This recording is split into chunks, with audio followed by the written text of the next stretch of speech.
Hello my dear friends and kutties, welcome to இன்னைக்கு என்ன special. நீங்கள் இப்போ தான் என்னோட சேனலை ஃபஸ்ட் டைம் பார்க்குறீங்க அப்படின்னா நான் சித்ரா. இன்றைக்கி நம்ம ஐஸ்னிங் வெரைட்டிஸ் பற்றி பார்க்க போகிறோம். அது மட்டும் இல்லாமல் ஒரு ஐஸ்னிங்கை நான் உங்களுக்கு எப்படி செய்கிறதுன்றதை செஞ்சு காட்ட போகிறேன். கேக்ஸில் நிறைய வெரைட்டிஸ் இருக்குங்க.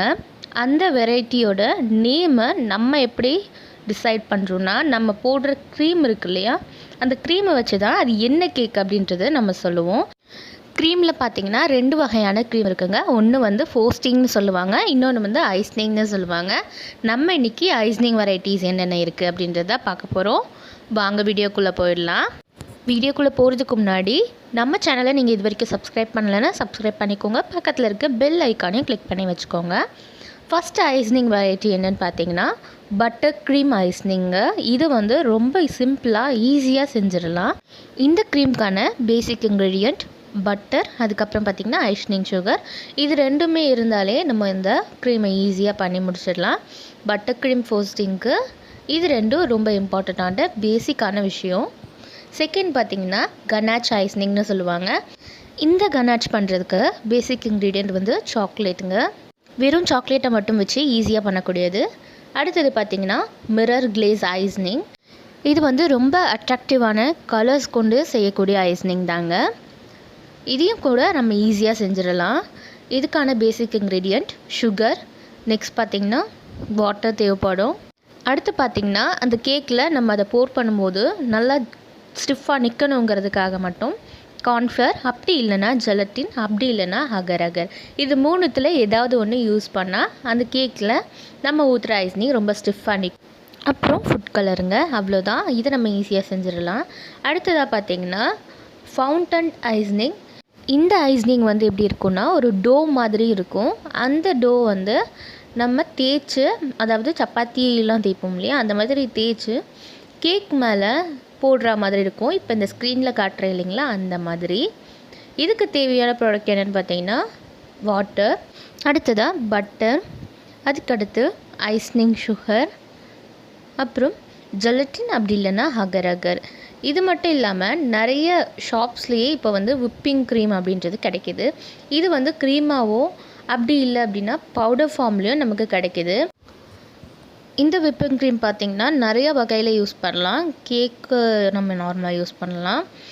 இது மட்டும் இல்லாமல் ஸ்பெஷலாக வந்து நம்ம யூஸ் பண்ணுற கூல்ட்ரிங்க்ஸ், இல்லைன்னா அந்த மாதிரி மில்க் ஷேக், இதில் கூட நம்ம யூஸ் பண்ணலாம். இல்லைன்னா குக்கீஸில் கூட நம்ம டெக்கரேஷனுக்காக யூஸ் பண்ணலாம். இந்த மாதிரி பல வகையில் நம்ம இதை வச்சு டெக்கரேட் பண்ணலாம்.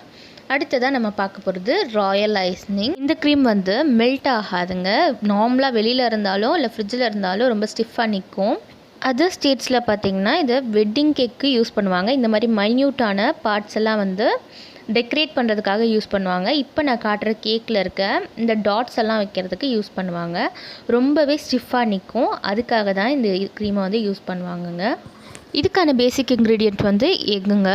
எக், அது மட்டும் இல்லாமல் ஐஸ்னிங் சுகர், இது ரெண்டும் இருந்தால் இந்த க்ரீமை வந்து நம்ம ஈஸியாக செஞ்சு முடிச்சிடலாம். இன்றைக்கி இந்த க்ரீமை தான் நான் உங்களுக்கு செஞ்சு காட்ட போகிறேன். வாங்க பார்க்கலாம். நான் என் பிரதரோட பர்த்டேக்காக பிளாக் ஃபாரஸ்ட் செஞ்சுருந்தேன். அப்போ வந்து எனக்கு விப்பிங் க்ரீம்லாம் எனக்கு கிடைக்கல. ஸோ அதனால் நானே வந்து ராயல் ஐஸ்னிங் செஞ்சு யூஸ் பண்ணேன். அந்த வீடியோ தான் உங்கள் கூட இன்றைக்கி நான் ஷேர் பண்ணிக்க போகிறேங்க. ஃபஸ்ட்டு ஒரு பவுல் எடுத்துக்கோங்க. அந்த பவுலில் 2 முட்டையோட வெள்ளைக்கரு நான் சேர்த்துருக்கேன். கூடவே அரை எலுமிச்சை பழத்தோட சாறு, கொட்டையெல்லாம் ரிமூவ் பண்ணிவிட்டு சேர்த்துக்கோங்க. சப்போஸ் உங்களுக்கு வந்து லெமன் வேண்டான்னா வேறு ஏதாவது எசன்ஸ் கூட நீங்கள் யூஸ் பண்ணிக்கலாம்.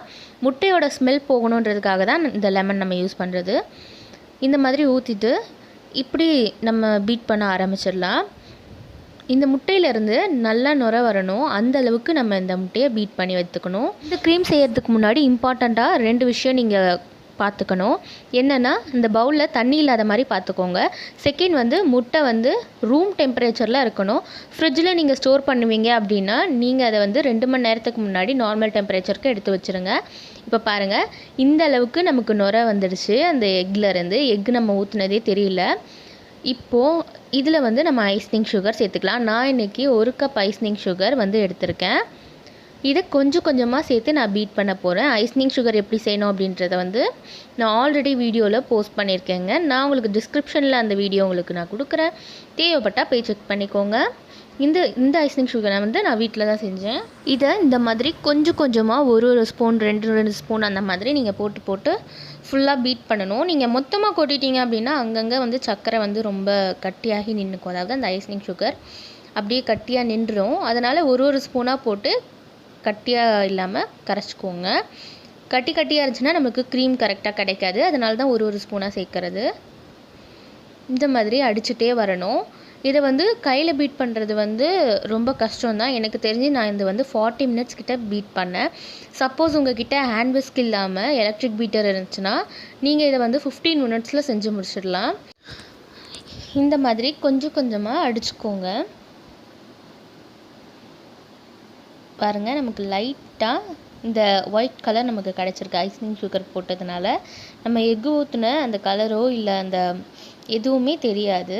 பாருங்கள், நான் வந்து இது எல்லாத்தையும் அடித்து முடிச்சிட்டேன். லாஸ்ட்டாக இருக்க இந்த 2-3 ஸ்பூனை ஃபுல்லாத்தையும் போட்டுக்கிட்டேன். இது பாருங்கள், இது வந்து கரெக்டாக நான் 15 மினிட்ஸ் கிட்ட அடித்தது. இன்னுமே நம்ம அடிக்கணும். இது எப்போ பதம் வரும் அப்படின்றத எப்படி செக் பண்ணணும் அப்படின்றத நான் உங்களுக்கு எனக்கு வந்ததும் காட்டுறேன். இப்போ பாருங்கள், ஒரு 30 மினிட்ஸ் கிட்ட ஆயிருக்கு. லைட்டாக நமக்கு ஸ்டிஃபாக நிற்கிற மாதிரி கிடச்சிருக்கு, ஒரு ஐஸ்கிரீம் மாதிரி. இன்னமும் கூட நம்ம பீட் பண்ணோங்க. நான் வந்து நிறைய சீன்ஸ் வந்து ஓட்டிட்டேன், ஏன்னா வந்து போர் அடித்து போயிடக்கூடாது இல்லையா, அதுக்காக. இப்போ பாருங்கள், எனக்கு க்ரீம் கிடச்சிருச்சு. இதை நம்ம எப்படி செக் பண்ணணும் அப்படின்றத நான் உங்களுக்கு இப்போ பண்ணி காட்டுறேன். இப்போ நீங்கள் அடித்து முடிச்சா அந்த விஸ்க் எடுத்துக்கோங்க. இந்த பாத்திரத்தை நீங்கள் அப்படியே திருப்பினாலும் உங்களுக்கு கீழே வந்து கொட்டக்கூடாது. பாருங்கள், நான் உங்கள் முன்னாடி தான் பண்ணி காட்டுறேன். நீங்கள் எப்படி சாய்ச்சாலுமே அந்த க்ரீம் வந்து பாத்திரத்துலேருந்து கீழே விழவே கூடாது. அதுதான் அதோட பதம். நமக்கு பர்ஃபெக்டான ராயல் ஐசிங் கிடச்சிடுச்சு. நான் கூடிய சீக்கிரமே பிளாக் ஃபாரஸ்ட் கேக் செஞ்ச அந்த வீடியோவை நான் உங்களுக்கு போஸ்ட் பண்ணுறேன். இந்த வீடியோ உங்களுக்கு பிடிச்சிருந்தா லைக் பண்ணுங்கள், கமெண்ட் பண்ணுங்கள், ஷேர் பண்ணுங்கள். மறக்காமல் நம்ம சேனலை சப்ஸ்கிரைப் பண்ணி வச்சுக்கோங்க. பக்கத்தில் இருக்க பெல் ஐக்கானையும் கிளிக் பண்ணி வச்சுக்கோங்க. தேங்க்ஸ் ஃபார் வாட்சிங். கற்றது கைமண் அளவு, கல்லாதது உலகளவு.